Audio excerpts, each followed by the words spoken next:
Good morning friends. So welcome to the prelims booster session. आज का पहला topic है लद्दाख इन सिक्स शेड्यूल। तो आपको पता है बीजेपी के एमपी जो है लद्दाख से, उन्होंने ये डिमांड की है कि लद्दाख को six schedule of the constitution में डाला जाना चाहिए ताकि वहाँ पर लैंड, एम्प्लॉयमेंट और उनकी कल्चरल आइडेंटिटी को प्रोटेक्ट किया जा सके। तो पहले तो ये देखते हैं कि सिक्स शेड्यूल है क्या और ये डिमांड क्यों उठ रही है और इसका क्या सोल्यूशन है, ये हम पूरा इस टॉपिक में देखते हैं। तो पहले देखते हैं कि सिक्स शेड्यूल क्या है। तो आर्टिकल 244 जो है इंडियन कॉन्स्टिट्यूशन का, वो कहता है कि जो सिक्स शेड्यूल एरियाज़ हैं वहाँ पर ऑटोनॉमस डिस्ट्रिक्ट काउंसिल्स बनाओ। तो अब किसी भी एरिया को अगर सिक्स शेड्यूल में डाला जाता है तो वहाँ पर ऑटोनॉमस डिस्ट्रिक्ट काउंसिल्स बनाए जाते हैं, जो उनके पास कुछ पावर्स होती हैं, लेजिस्लेटिव, जुडिशियल और एडमिनिस्ट्रेटिव पावर्स दी जाती हैं उन्हें। ठीक है, तो इन ऑटोनॉमस डिस्ट्रिक्ट काउंसिल्स में 30 मेंबर्स तक हो सकते हैं और उनका 5 साल तक का टर्म होता है। ठीक है, अब वो लोकल लोग जो हैं वही इलेक्ट करते हैं। अब ये समझ लो कि उनकी एक तरह से लोकल गवर्नमेंट होती है अपनी। वो अपने आप रूल बनाएंगे या लॉ बनाएंगे, उनकी अपनी ही जुडिशियल अपरेटस होगा उनका अपना ही। ठीक है, और जो है उनकी एडमिनिस्ट्रेटिव मशीनरी भी अपनी होगी। एक विद इन अ स्टेट में, एक स्टेट के अंदर एक छोटी सी और स्टेट समझ लो आप उसको। ठीक है, अब वो रूल्स रेगुलेशंस भी खुद बनाते हैं। अब कुछ सब्जेक्ट ऐसे हैं जिनके ऊपर ये रूल्स बना सकते हैं, जैसे land, forest, water, agriculture, village councils, ये सारे जो यहाँ पर सब्जेक्ट मेंशन है, इनके ऊपर जो है ये लॉज बना सकते हैं और एनफोर्स भी कर सकते हैं। जो टाउन लेवल की पुलिसिंग है वो भी इन्हीं के पास होती है। मैरिज से रिलेटेड, डाइवोर्स से रिलेटेड, इनहेरिटेंस से रिलेटेड, जो बेसिकली उनके कम्युनिटी जो आपके इश्यूज़ हैं उनको एड्रेस करने के लिए उनको पावर्स दी जाती है। सिर्फ एक एक्सेप्शन है इसमें। अभी रिसेंटली बोडोलैंड टेरिटोरियल काउंसिल के बारे में आपने सुना होगा। तो असम में जब ये बोडोलैंड टेरिटोरियल काउंसिल बनाई गई थी तो उसमें एक्सेप्शन रखी गई थी कि उसमें 40 तक मेंबर्स हो सकते हैं। ठीक है, अब जो सिक्स शेड्यूल आपका जो है उसमें सिर्फ नॉर्थ ईस्ट की जो है स्टेट्स हैं उन्हीं के ही जो है रीजन्स को कवर किया गया है। बाकी सारे जो ट्राइबल एरियाज़ हैं जिनके लिए ऑटोनॉमस डिस्ट्रिक्ट काउंसिल्स बनाए गए हैं वो fifth schedule of the constitution में डाले गए हैं। ठीक है, तो सिक्स शेड्यूल को स्पेशल इसलिए बनाया था कि नॉर्थ ईस्टर्न स्टेट्स की जो आपके ट्राइबल एरियाज़ हैं वहाँ पर ये सिक्स शेड्यूल एप्लीकेबल होगा। रेस्ट ऑफ द इंडिया के लिए फिफ्थ शेड्यूल है। ठीक है, याद रखना है डिफरेंस। तो अब लद्दाख क्यों डिमांड कर रहा है कि उनको सिक्स शेड्यूल में आना है? क्योंकि उन्हें लग रहा है कि जो पहले स्टेट थी जम्मू कश्मीर में जिसका वो पार्ट थे, वहाँ पर उन्हें निगलेक्ट किया गया था। उसके बाद लेकिन जब आर्टिकल 370 को एब्रोगेट किया गया, फिर भी जो है यूटी ऑफ लद्दाख जो है उनको एक तरह से अलग लेजिस्लेचर नहीं दिया गया, उनको फिर सेंटर के अंडर डाल दिया गया। ठीक है, तो अब उन्हें ऐसा लग रहा है कि पहले और अब के में क्या हमारे लिए डिफरेंस हुआ। पहले हम स्टेट गवर्नमेंट के अंडर थे जम्मू एंड कश्मीर की, अब हम यूनियन गवर्नमेंट के अंडर आ गए हैं। बल्कि अब तो जो है जो हमारी गवर्नमेंट है वो और ज़्यादा दूर दिल्ली में जाके बैठी है। ठीक है, तो उनके लिए ये और ज़्यादा दिक्कत आ रही है इस बात की।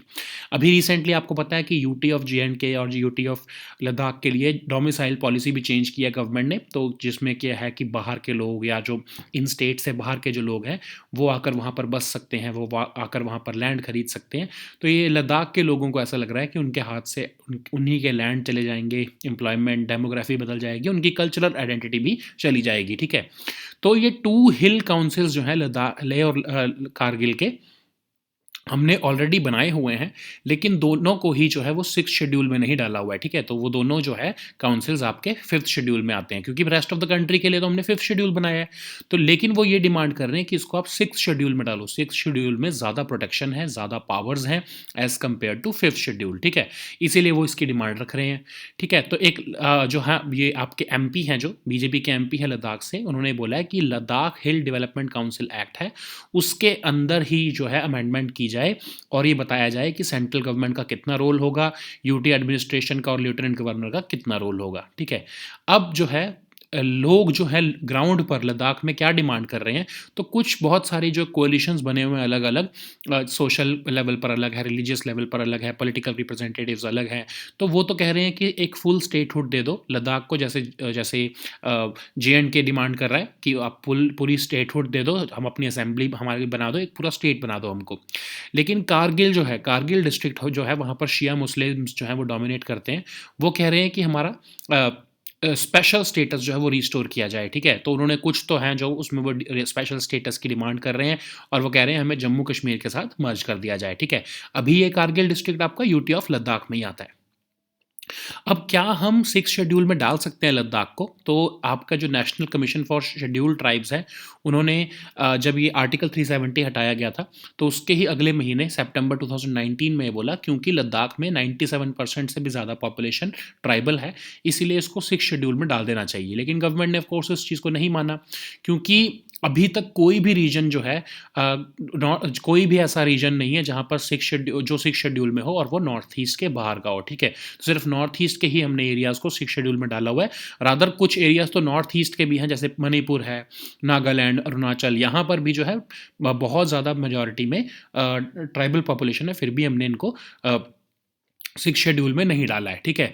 तो ये अगर किसी नॉर्थ ईस्ट से बाहर की किसी स्टेट को अगर हम 6 शेड्यूल में डालेंगे, तो ये एक ट्रेंड शुरू हो जाएगा, फिर तो 6 शेड्यूल की जो है रेलेवेंसी खत्म हो जाएगी, ठीक है?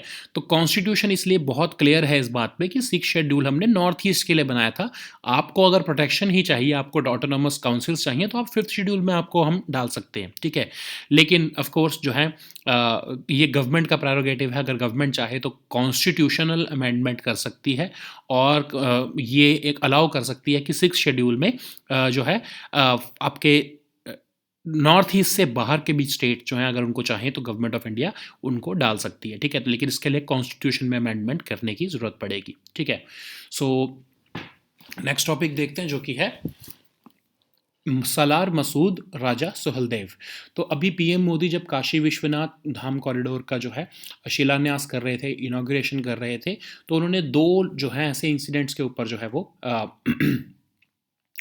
एक तरह से प्रकाश डाला है कि जो अब दोनों न्यूज़ में आ गए हैं, तो आपको इसके बारे में पता होना चाहिए। एक तो है बैटल बिटवीन सलार मसूद और राजा सुहेलदेव, और दूसरा है गवर्नर जनरल वॉरेन हेस्टिंग्स के बीच में और राजा चैत सिंह के बीच में जो बैटल थी, ठीक है? एक उन्होंने रानी भवानी के बारे में भी बात की है, बट वो बंगाल के हैं और इतनी कोई इंटरेस्टिंग स्टोरी नहीं है जो आपको उसमें कुछ फैक्ट्स याद रखने पड़े, इसलिए हम सिर्फ ये 2 को ही डिस्कस करेंगे, सलार मसूद और राजा सुहेलदेव, और गवर्नर जनरल वॉरेन हेस्टिंग्स और राजा चैत सिंह के बीच में जो कन्फ्लिक्ट था, ठीक है? तो पहले तो हम देखते हैं सलार मसूद और राजा सुहेलदेव के बीच में जो वॉर थी या जो भी कन्फ्लिक्ट था वो क्या था, ठीक है? तो सलार मसूद कौन थे? तो उनको हम गाज़ी मियाँ भी कहते हैं, क्योंकि जो है अब पहले तो देखते हैं कि ये सलार मसूद जिनको हम गाज़ी मियाँ कहते हैं, ये कौन थे, ठीक है? तो आपको याद होगा कि महमूद ऑफ गज़नी जो कि टर्किक इन्वेडर था, उनके ये नेफ्यू हैं, ठीक है? तो हुआ क्या था, एक स्टोरी ऐसा कहती है, एक स्टोरी मिरात मुसौद में एक स्टोरी लिखी गई है, उसमें कहा गया है कि गज़नी जो है उसके पास बहुत सारे मुस्लिम्स गए अजमेर के, और उन्होंने बोला कि आप हमें सपोर्ट करो, क्योंकि हिंदू किंग्स जो हैं वो हमारे वहाँ पर खिलाफ हैं, उनके राइट्स के खिलाफ हैं। तो महमूद ने अपनी फ़ौज भेजी वहाँ पर under the command of Salaar Shahu, ठीक है? तो सलार शाहू ने वहाँ पर सारे किंग्स को डिफीट कर दिया। तो उससे जो महमूद गज़नी है वो इतना खुश हुआ कि उसने अपनी सिस्टर की मैरिज सलार शाहू के साथ कर दी, ठीक है? तो सलार शाहू के साथ जो महमूद की सिस्टर की जो मैरिज हुई, उनसे जो एक बेटा पैदा हुआ, उसका नाम है सलार मसूद, जिसको हम गाज़ी मियाँ कह रहे हैं, ठीक है? तो ये गाज़ी मियाँ अपने अंकल महमूद गज़नी के साथ जो है वो बहुत घूमता था। उसने बचपन से ही अपने जो है outstanding qualities of military leader दिखाए। तो जो सोमनाथ के ऊपर जो है एक्सपेडिशन किया था महमूद गज़नी ने, उसमें भी जो है मसूद उनके साथ गया था, और इवन मसूद ने ही कहा था कि जो फेमस आइडल ऑफ सोमनाथ है उसको जो है वो डिमोलिश कर दो, ठीक है? तो वो एक तरह से बायगट था एक तरह से, ठीक है? 17 साल की एज में जो है वो अफ़गान आर्मी का जो है लीडर बन गया था, हेड बन गया था, और जब वो अवध की तरफ एंटर किया, सारे बीच में वो अपने जितने भी उनको जो मंदिर दिखते थे, टेम्पल्स दिखते थे, उन सबको डिस्ट्रॉय करता जाता था, सारों को कन्वर्ट करता रहता था, बहुत सारे लोगों को इस्लाम में। तो जब वो बहराइच पहुंचा, ठीक है, अवध को कैप्चर करने के बाद जब वो बहराइच पहुंचा, वहां पर उसकी लोकल किंग एक सुहेलदेव के साथ लड़ाई हुई, और उस लड़ाई में सुहेलदेव ने उनको वो एरो से मार दिया, और वो जान से मार दिया एक तरह से बहराइच में मसूद को। तो उसके बाद से जो है ये बैटल जो है जिसमें सुहेलदेव जीत गए थे, उन्होंने एक तरह से बनारस को बचा लिया था उस बैटल में, इससे सलार मसूद से। तो इसलिए ये बैटल बहुत फेमस है, इसीलिए जो है पीएम मोदी ने कुछ इसका रेफरेंस दिया है अपने काशी विश्वनाथ कॉरिडोर की स्पीच में, ठीक है? तो दूसरी बैटल जो है वो बहुत फेमस एक और है, वो है वॉरेन हेस्टिंग्स और महाराजा चैत सिंह की। तो वॉरेन हेस्टिंग्स तो आपको पता है कि first governor general of Bengal थे।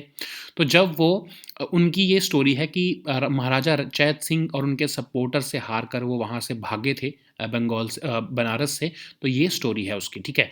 तो अब हुआ क्या कि 18th सेंचुरी में के टाइम पर जब end of the 18th century चल रहा था, तो बनारस जो है उसको इंडिपेंडेंस मिल गई नवाब ऑफ अवध से, ठीक है। अब कैसे मिली है इंडिपेंडेंस? क्योंकि ब्रिटिश ने सपोर्ट किया महाराजा चैत सिंह को और उनको वहाँ पर थ्रोन पर बिठा दिया। महाराजा जो है उन्होंने डोमेन दे दिया बनारस का 2 साल के बाद ईस्ट इंडिया कंपनी को।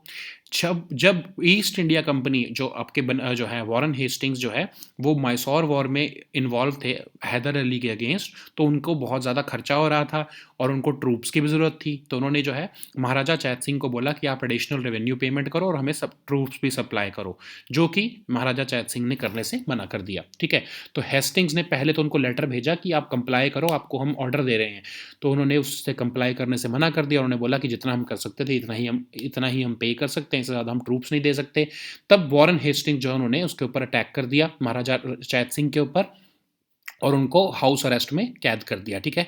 तब हुआ क्या कि जब महाराजा चैत सिंह जो है उनके सपोर्टर्स पूरे बनारस से निकल कर बाहर आए और उन्होंने जो है एक तरह से जो है अटैक कर दिया वॉरेन हेस्टिंग्स के सोल्जर्स के ऊपर, ब्रिटिश ट्रूप्स के ऊपर। और राजा जो थे, राजा चैत सिंह जो थे, वो एक फोर्ट में से जो है वो भाग गए और जो है इतने ज़्यादा वहाँ पर सपोर्टर्स इकट्ठे हो गए कि जो गवर्नर जनरल वॉरेन हेस्टिंग है उनको रात रात के अंधेरे में छुपकर भागना पड़ा और वहाँ से रिट्रीट करना पड़ा, ठीक है। तो ये भी एक ब्रेवरी की स्टोरी है कि बनारस के लोग जब इकट्ठे हुए तो ब्रिटिश को वहाँ से भागना पड़ा, ठीक है। सो नेक्स्ट टॉपिक देखते हैं जो कि है मिनिमम एज फॉर मैरिज। तो यूनियन कैबिनेट ने आपको पता है कि एक प्रपोजल को अप्रूव कर दिया जिसमें मिनिमम एज ऑफ मैरिज जो है वो 18 से बढ़ाकर 21 की जा रही है ब्राइड की, ठीक है। तो अब जो है अभी तो आपको पता है कि जो मेन की लीगल एज है वो 21 साल ही है, ठीक है, लेकिन विमेन की एज 18 साल है। तो उसको बढ़ाकर गवर्नमेंट ने फैसला लिया है कि वो दोनों की, मेन और विमेन दोनों की एज जो है वो 21 कर दी जाएगी, ठीक है। अभी जो है ये क्यों किया गया है, ये क्यों किया जा रहा है, मिनिमम एज ऑफ मैरिज क्यों बढ़ाई जा रही है और ये मिनिमम एज ऑफ मैरिज होती ही क्यों है? तो बेसिकली चाइल्ड मैरिजेस को आउटलॉ करने के लिए minimum age of marriage mention करती है गवर्नमेंट, ठीक है। और माइनर्स को अब्यूज़ से बचाने के लिए भी मैरिज मैरिज की एज बताई जाती है। तो जो हमारा हिंदू मैरिज एक्ट है 1955 का, वो कहता है कि 18 साल जो है वो ब्राइड की एज होनी चाहिए और 21 साल जो है वो ग्रूम की एज होनी चाहिए, ठीक है। लेकिन इस्लाम में जो है अगर माइनर है लेकिन वो प्यूबर्टी अटेन कर चुकी है कर चुके हैं, तो उनकी जो बीच में जो मैरिज होगी उसको वैलिड माना जाता है, ठीक है। तो स्पेशल मैरिज एक्ट और prohibition of child marriage act जो है दोनों में ये कहा गया है कि 18 और 21 साल एज होगी ब्राइड और ब्राइड ग्रूम की, ठीक है। अब इन दोनों एक्ट्स को ही जो है वो अमेंड किया जाएगा। गवर्नमेंट ने ये प्रपोजल को एक्सेप्ट किया है, ठीक है। तो गवर्नमेंट जो है उसने क्यों ये मिनिमम एज को री एग्जामिन करने की बात की थी? क्योंकि जेंडर न्यूट्रलिटी का इशू है, ठीक है, कि पहले 21 साल मेल के लिए 18 साल फीमेल के लिए, ऐसा कैसे हो सकता है? तो जेंडर न्यूट्रलिटी आपकी तभी आएगी जब दोनों की एज इक्वल रखोगे आप। फिर गवर्नमेंट ने ये भी देखा कि अर्ली एज ऑफ में अगर मैरिज हो जाए तो उसका इम्पैक्ट जो है वो बुरा इम्पैक्ट होता है मदर्स के ऊपर भी और चिल्ड्रन के ऊपर भी और उनकी ओवरऑल हेल्थ और मेंटल वेलबींग पे भी, ठीक है। तो और infant mortality rate, maternal mortality rate, ये सब भी बढ़ते हैं जब उनकी एज कम में जो है विमेन की शादी हो जाए अगर, तो ठीक है। तो अब जो है क्योंकि जब उनकी कम एज में जो है मैरिज हो जाती है तो उनको जो है एजुकेशन भी नहीं मिल पाती, उनको लाइवलीहुड नहीं मिल पाती। इसीलिए गवर्नमेंट ने डिसाइड किया कि उस एज को बढ़ा दिया जाए तो गवर्नमेंट एटलीस्ट विमेन अपनी एजुकेशन कंप्लीट कर लेंगी और उनकी लाइवलीहुड अपॉर्चुनिटीज़ भी जो है वो मिल पाएंगी उन्हें, ठीक है। चाइल्ड मैरिजेस जो हैं वो भी कम नहीं हो रही हैं। अब 2015-16 में अगर 27% जो है कम हुई थी, तो अब उसमें से जो है 23% सिर्फ कम हुई हैं 2019-20 में। तो इसको कम करने की ज़रूरत है हमें, ठीक है। अब जो है इसको इस पूरे इशू को एग्जामिन करने के लिए गवर्नमेंट ने एक कमेटी बनाई, ठीक है। Ministry of women and child development ने कमेटी बनाई समता पार्टी प्रेसिडेंट जो है जया जेटली के अध्यक्षता में, ठीक है।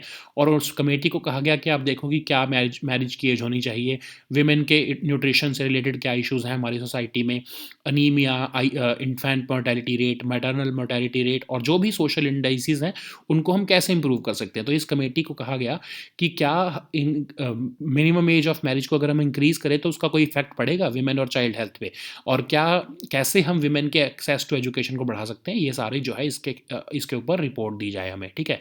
तो जो है कमेटी ने क्या रिकमेंड किया, कमेटी ने कहा कि यस, जो मिनिमम एज ऑफ मैरिज है वो वुमेन की बढ़ाकर 21 साल कर देनी चाहिए। और ऐसा कमेटी ने कैसे बोला, क्योंकि उन्होंने फीडबैक लिया यूथ से, सारे धर्मों के यूथ से लिया, रूरल और अर्बन दोनों यूथ से लिया, ठीक है। और उसके बाद उन्होंने बोला कि एज भी बढ़ाओ, लेकिन आपको एक्सेस टू स्कूल्स भी बढ़ाना है, कॉलेजेस भी बढ़ाना है गर्ल्स के लिए।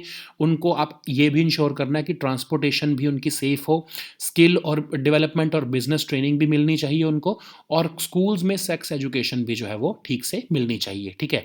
अब उन्होंने कहा कि जब आप ये एज बढ़ाओगे, गवर्नमेंट को ये बोला कि जब आप एज बढ़ाओगे मिनिमम एज ऑफ मैरिज की, तो आपको एक अवेयरनेस कैंपेन चलाना पड़ेगा बहुत ही बड़े लेवल पर, ताकि लोग इसके बारे में समझ पाएँ और इसको सोसाइटी एक्सेप्ट करे, इस न्यू लॉ को, ठीक है।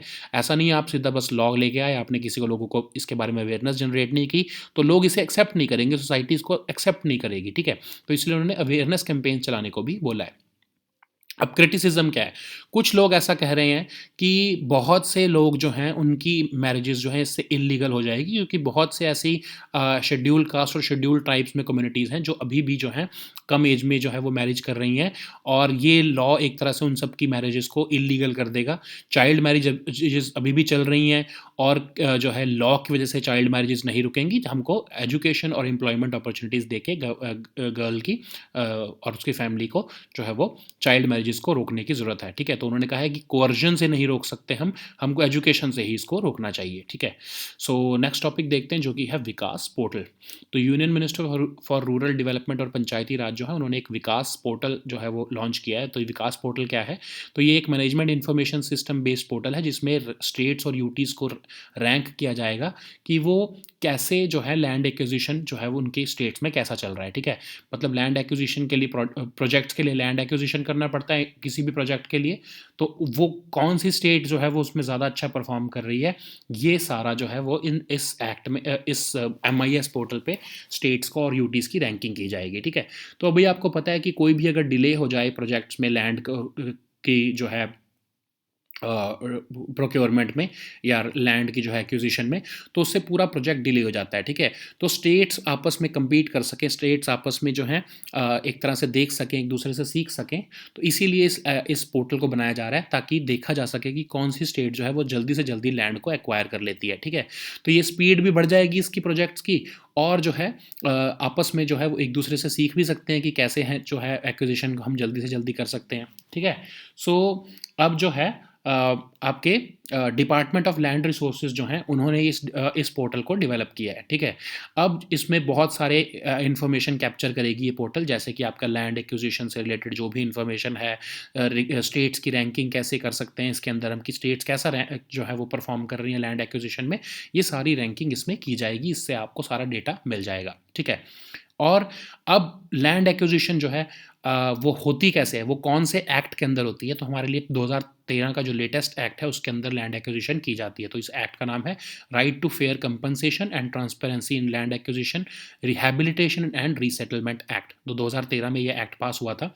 इसमें लैंड एक्विजिशन और जो है रिहैबिलिटेशन और रीसेटलमेंट के प्रोविजंस है। मतलब कि अगर लोगों का लैंड एक्वायर कर रहे हो तो उनको कहीं ना कहीं तो रिहैबिलिटेट करोगे, उनको कहीं ना कहीं तो रीसेटल करोगे, तो इसके भी प्रोविजंस इसमें मेंशन किए गए हैं, ठीक है।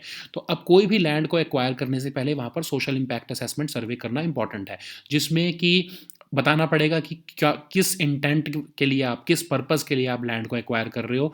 एक डेक्लेरेशन देनी पड़ेगी कि हाँ हमने जो है लैंड एक्वायर करना है, कंपनसेशन कितने टाइम में दोगे, ये सब कुछ बताना पड़ेगा।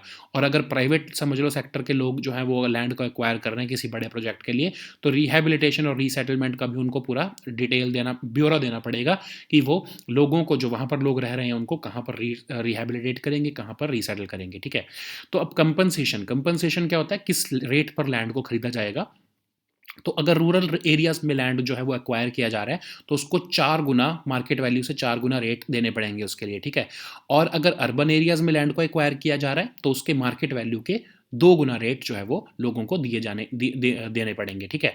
अब जो है ऐसा नहीं होगा कि आपको बिना कंसेंट के आपको लैंड जो है एक्वायर नहीं कर सकते। तो समझ लो एक पार्सल ऑफ लैंड अगर आप एक्वायर कर रहे हो तो कम से कम 70% वहाँ के लोग जो हैं वो अगर पीपीपी प्रोजेक्ट के लिए आप लैंड को एक्वायर कर रहे हो तो कम से कम 70% लोग जो है वो उसके लिए कंसेंट दें, तभी आप उस लैंड को एक्वायर कर सकते हो, ठीक है।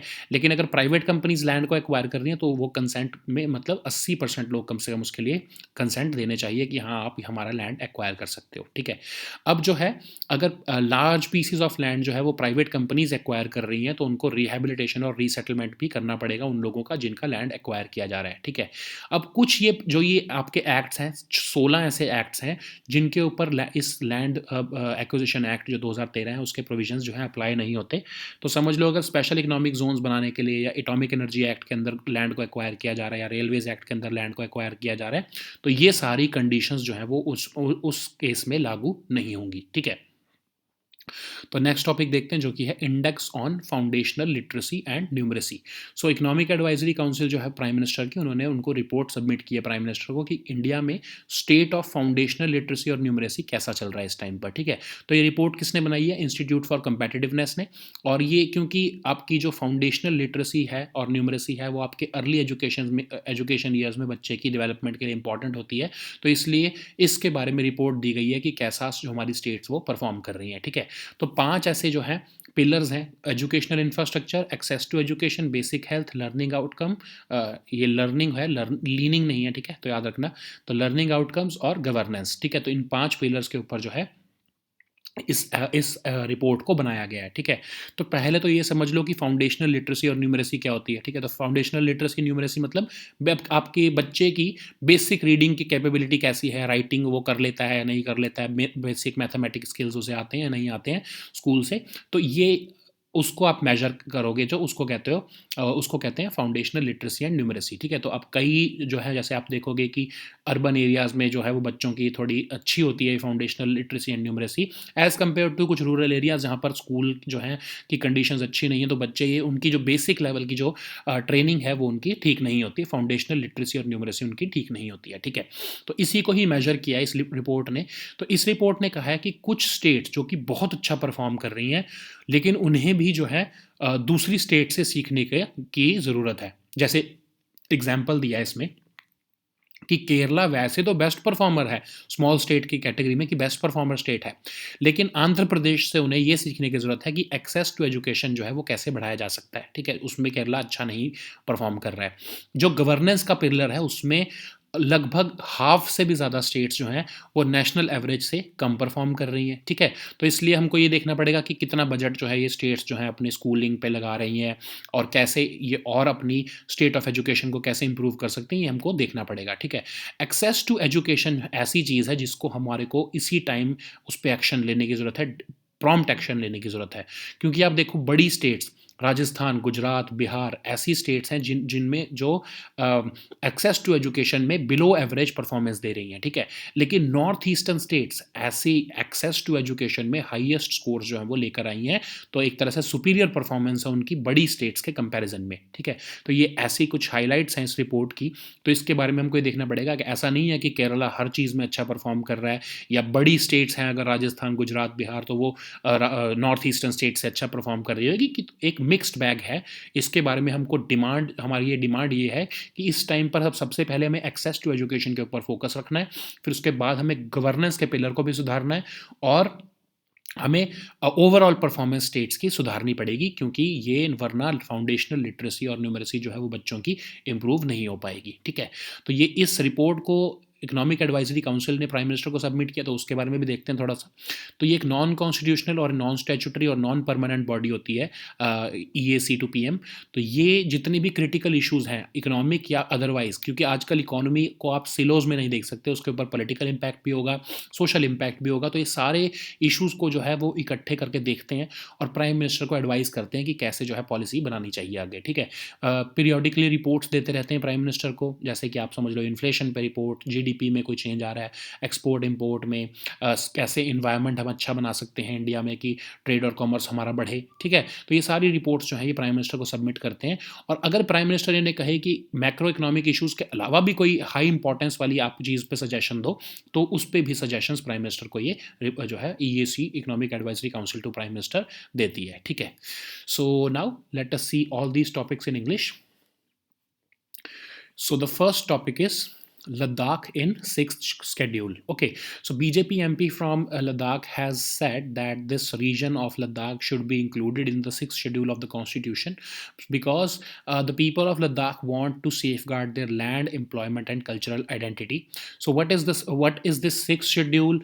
Why there is demand of people from Ladakh to get included in sixth schedule, and is it possible for the government to accept this demand? Let us see all these issues in this particular topic. So the first thing is, what is a sixth schedule? So under Article 244, the Constitution of India says that these tribal areas of northeast regions, they should have these autonomous district councils which will have certain powers with respect to legislative, judicial and administrative autonomy. So almost about maximum of 30 members can be accommodated in these autonomous district councils, and they can make their own laws, rules and regulations with respect to certain subjects like land, forest, water, agriculture, etc. So all these subjects are mentioned here. So there is one exception, the Bodoland Territorial Council of Assam. They have more than 30 members because they can have more than 30, they can have more than 40 members also, and they have right to make laws on even 39 issues. But there is still one thing. This sixth schedule is confined to only northeastern states. For all the other areas of, even if all these other states which have this tribal population, all of them are included in the fifth schedule of the constitution. So this sixth schedule was specially created by the the makers of constitution to safeguard these northeastern states. Okay, so why Ladakh is demanding to be included in this sixth schedule? Because they think that this sixth schedule accords more protection and more autonomy as compared to fifth schedule. Okay, so why does the people of Ladakh want to be a part of sixth schedule? So earlier, when it was part of the state of Jammu and Kashmir, they felt neglected. The people of Ladakh felt neglected. But even after the abrogation of Article 370, the people of Ladakh have not found anything different because they do not have a legislature. The UT of J&K has been promised a legislature, but Ladakh would remain a UT without a legislature. That's why they think that earlier, at least they had a government in Srinagar, but now they have a government in Delhi. So their government now looks even more distant than Srinagar. Okay, so even the government has recently changed the domicile policy. So now for Jammu and Kashmir and Ladakh, so now people from rest of the country can acquire lands there. So the people of Ladakh are fearing that their own land, employment, demography and cultural identity would be in danger. So there is already a provision of two hill councils, one in Leh and one in Kargil, but none of them is under the sixth schedule. Like I've told you, sixth schedule is meant only for northeastern states. So the MP from Ladakh is demanding that there should be this amendment in this Ladakh Hill Development Council Act, in which the government should define what will be the role and responsibility of the central government with respect to Ladakh, and what will be the role of UT administration and lieutenant governor also. Okay, so they want clarity because currently they are dealing with only bureaucrats. There is no political representation from Ladakh in the local government.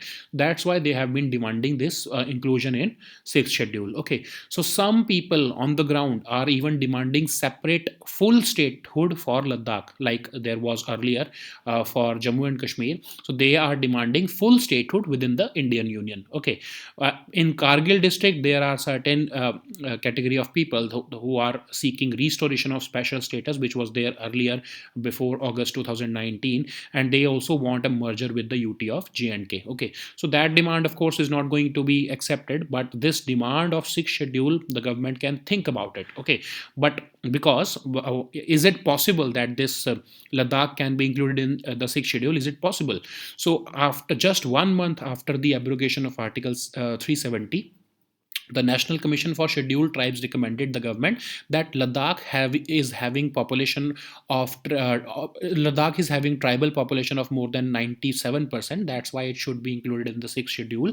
But like I've told you, this sixth schedule is only pertaining to the needs of northeastern states. So that's why even in northeast, some states like Manipur, Nagaland, Arunachal Pradesh, they have significant tribal population, but they are not included in the sixth schedule. So it would be kind of difficult for the government to accommodate these demands, because if accepted, then other states would also start demanding this, and the relevance of sixth schedule would be diluted. Okay, so that's why the government is saying that the constitution is very clear that sixth schedule is only for the northeastern states. So in case the government relents, in that case the government would have to bring a bill, and it would have to amend the constitution itself to accept this demand of Ladakh people, or people of Ladakh. Okay, so now let us see the next topic, which is Salar Masood and Raja Suheldev. So while inaugurating this Kashi Vishwanath Dham corridor in Varanasi, PM Modi had made some references regarding with respect to Salar Masood and Raja Suheldev, and another war that occurred between Governor General Warren Hastings and Raja Chet Singh. So we have to see these two particular instances. There was also a mention of historical figures like Rani Bhabani from Bengal, but these figures do not have as much relevance for your exam as these two particular cases. So let us see about Salar Masood and Raja Suheldev.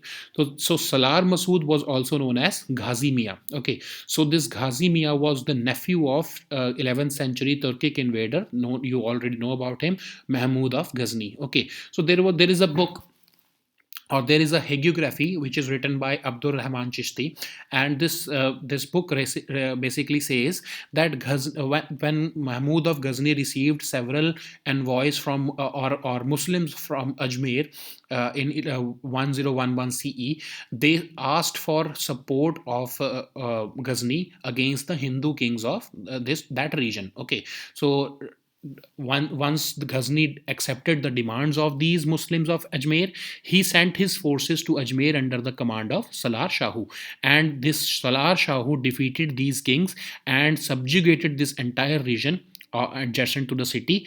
And Mahmud of Ghazni got happy with him because he performed exceedingly well.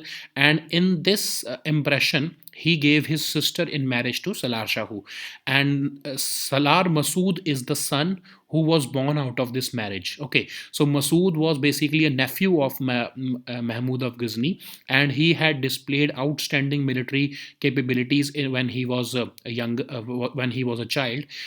So he used to accompany his uncle Mahmud of Ghazni in all his campaigns. And one campaign, the campaign against Somnath in Kathiawad, is very famous. And it was said that Masood was the person who persuaded his uncle to demolish this famous idol of Somnath. And in 17th year of his life, he was made the Afghan army chief, and he went ahead and he advanced toward the southeast into Awadh. He, in the midway, he destroyed several temples and he converted several people into Islam. But once he reached Bahraich, there was a battle between Masood and a local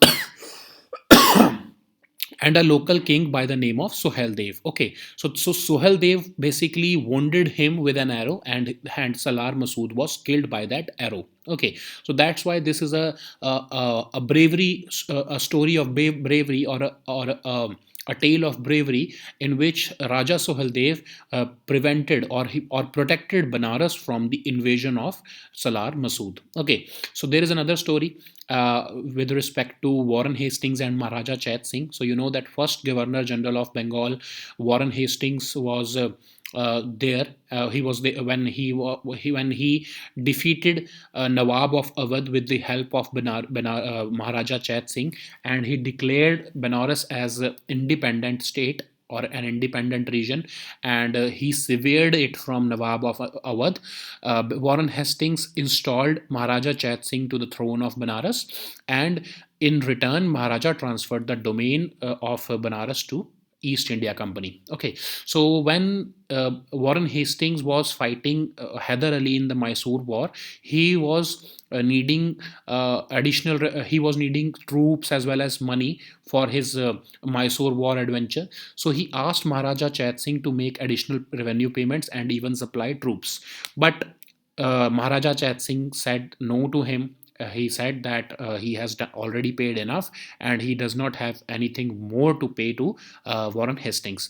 So Warren Hastings threatened him and even marched towards him and put him under house arrest. So supporters of Maharaja Chet Singh gathered from across Banaras, poured in large numbers and gathered near that fort where Maharaja Chet Singh was put under house arrest by Warren Hastings. So a skirmish basically occurred between British troops and Raja's forces and supporters. In that during that skirmish, Raja managed to escape from that fort, and due to the pressure or due to the supporters of Maharaja Chet Singh, the Governor General Warren Hastings was forced to retreat, and he flee from Benares in the late night. Okay, in 1781. Okay, so these were the two topics. Now let us move forward to the next topic, which is minimum age for marriage. So you know that Union Cabinet has recently decided to raise the legal age of marriage for women from 18 to 21 years now. So the legal age for men today is 21 years. Okay, so now the government would be bringing a bill, and this the legal age for marriage for both men and women would come at par. Okay, so why there is a need for there is a need for confirming a minimum age for marriage? It is done basically to outlaw child marriages and prevent the abuse of minors. So the Hindu Marriage Act has set this 18 years as the minimum age for bride, and 21 years as the minimum age for groom. Okay, but in Islam, a marriage between a minor who has attained puberty is considered valid. So there will be two acts: Special Marriage Act and Prohibition of Child Marriage Act. These two acts will have to be amended by the government in case it wants to enforce this 21 years of age for bride. Okay, so why the government decided to re-examine this age of marriage? So basically it was done to ensure that there is gender neutrality in laws with respect to marriage. Okay, so the government also thought that early age of marriage for women impacts their nutritional levels of both of course mothers and children, and it also impacts their overall health and mental well-being. So it also has an impact on infant mortality rate as well as maternal mortality rate. And because of getting married in such a small age, or rather early, the empowerment of women suffers because they are cut off from access to education and livelihood after, of course, an early marriage. So the government has also seen in the National Family Health Survey that the child marriage has not come down very drastically as expected. So there is a need to re-examine this minimum age of marriage. So that's why in June 2020 the Ministry of Women and Child Development formed this committee under the Samta Party President Jaya Jetli, and this committee was tasked that they should examine the minimum age of marriage, and it should see if lower increasing this minimum age of marriage impacts any has any impact on women's nutrition or anemia, IMR, MMR, and other social indices. So that's why it said that how we can, is it really possible that we should increase the minimum age of marriage, and what other measures are required to increase access to education for women. Okay, so it also asked this committee that if in case we have to increase this minimum age of marriage, what should be the timeline by which the government should roll out its implementation. Okay, so what did the committee recommend? So committee said that yes, there should be a minimum age of marriage of the minimum age of marriage should be increased to 21 years. And how did this committee reach this conclusion? So they took feedback from a youth who belong to several religions as well as from rural and urban areas equally. So the this committee said that it is important that we increase this minimum age of marriage, and apart from increasing this minimum age of marriage, you should also increase access to schools and colleges for girls. You have to see that this transportation is to these institutes, these schools and colleges are uh, especially in far flung areas, is accessible for women. Skill development and business training for women should also go ahead, and sex education in schools should also be made compulsory. Okay, so this committee has also said that you should not enforce this law with coercion, but rather you should try to enforce this law through awareness campaigns. So a large scale awareness campaigns should be launched for the society to accept this minimum age of marriage, and this coercion should not be applied, or coercion should not be used to enforce the provision of these laws. Okay, so there is also criticism with respect to this minimum age of marriage, because people are saying that this legislation would outlaw several marriages, because in India child marriages are still continuing. Certain communities like scheduled tribes and scheduled caste, they are practicing it, and this law would become coercive against them, and their practices would become their practice of early marriages would become outlawed, and this is going to have a discriminatory impact upon such communities. Okay, so these activists are saying that instead of changing the age of marriage in through a legislation, the government should rather focus on increasing education for girls and employment opportunities. Okay, so it is a separate matter if these arguments, you accept these arguments or not, but these are the criticisms that you have to focus upon. Okay, so now let us see the next topic, which is Vikas portal. So Union Minister of Rural Development and Panchayati Raj has launched this MIS based portal for ranking of states and UTs in land acquisition projects. So you know that the states and UTs acquire land currently under the 2013 Act of Land Acquisition Act of 2013. So this portal will basically show data and figures as to how the states or UTs are performing in and how quickly they are acquiring the land, because land acquisition is a critical part of any project, and any delay in land acquisition impacts the process and impacts the speed of the development overall. Okay, so this Department of Land Resources has developed this MIS based portal, and it will capture several parameters for land acquisition, and it will rank the states and UTs upon that. Okay, so let us see the Land Acquisition Act of 2013 also. So this act not only deals with land acquisition but also rehabilitation and resettlement in case of people, in case especially in private, in case if the land is acquired by private companies. Okay, so this land is mandating that you should conduct a social impact assessment survey before acquisition of land, in which you have to clarify the intent for your acquisition, why you are going to, what is the purpose of acquisition of land. You have to declare that you have done this acquisition, or you want to do it, and what will be the, how you will be giving the compensation, and how will you be rehabilitating and resettling the people whose lands you would be acquiring. Okay, so in case of compensation, this act is saying that in case you acquire land from rural areas, you should be paying 4 times the market value to the people whose lands you have acquired. Okay, and in case of urban areas, the compensation amounts to twice the market value. Okay, so in case the land is being acquired for any public private partnership, then in that case consent of at least 70% of people is mandatory. In case private companies are acquiring the land, then 80% people should confirm to that proposal. Okay, so in case private companies are purchasing large pieces of land, then there is provision for rehabilitation and resettlement, and the people whose land would be whose land would be acquired, they would have to be rehabilitated and resettled by these private companies.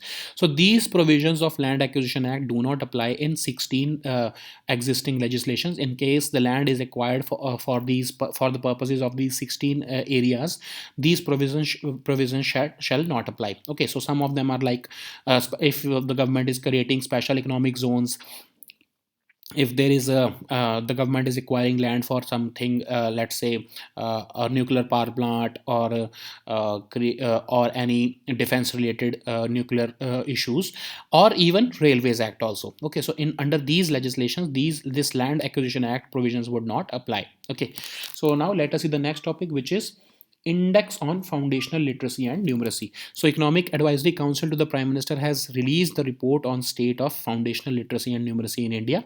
So this report has been prepared by Institute for Competitiveness, and this foundational literacy, you know that it is very important for the early education years of a child, and their overall development and the overall development of a child. That's why the focus of this report is on foundational literacy and numeracy. Okay, so what is foundational literacy and numeracy? Basic level of reading, writing, and mathematical skills of a child, based upon which the overall development of child is dependent.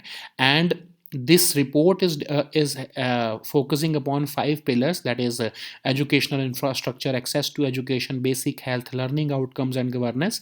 And this report has ranked the states of India based upon these five pillars. Of course, there are 41 other indicators also, but they are a part of these five pillars only. Okay, so this report is saying that some states have served as role model for others, but it does not mean that they are perfect, because they also have something or the other to learn from other states. Okay, so like the example of Kerala is of course the best performer in small states, but in case of access to education, it has much to learn from Andhra Pradesh. Similarly, in the pillar of governance, over half of the states have performed badly, or performed below the national average. That's why we have to examine what is the state of their budgetary measures in school education, and what steps are needed to improve the state of education in such states. There is also another pillar of access to education, which is very important, which demands our prompt action, because let's see that these big states, these large states like Rajasthan, Gujarat, and Bihar, they are performing below average, while northeastern states, they are performing highest scores in access to education. So these larger states have much to learn from these northeastern states. Okay, so because this report has been submitted, or released by rather economic advisory council to the prime minister, we have to see that body also. So this is a non-constitutional and non-statutory and non-permanent body, and it is an independent body. Basically, it analyzes all the critical issues, economic or otherwise, because you know that economy is not cannot be seen in silos now. It is impacted by what is happening around the world, what is the political issues, and as well as any social issue. So any critical issue which is impacting economically upon India, all such issues are analyzed by this council. Okay, so it submits periodic reports to the prime minister regarding, let's say, some economic matters like inflation, GDP, export import changes, what is the status of trade and commerce externally as well as internally. So all these reports are submitted periodically to the prime minister. So prime minister can also ask this council to analyze macroeconomic issues and other issues also, which the prime minister thinks that this it would be fit for EAC to examine those issues. Okay, so these were our topics today, for today, and we will be sharing the weekly compilation files in our Telegram group today also. So just download that and read them. We'll meet next time with new topics. Until then, goodbye and take care.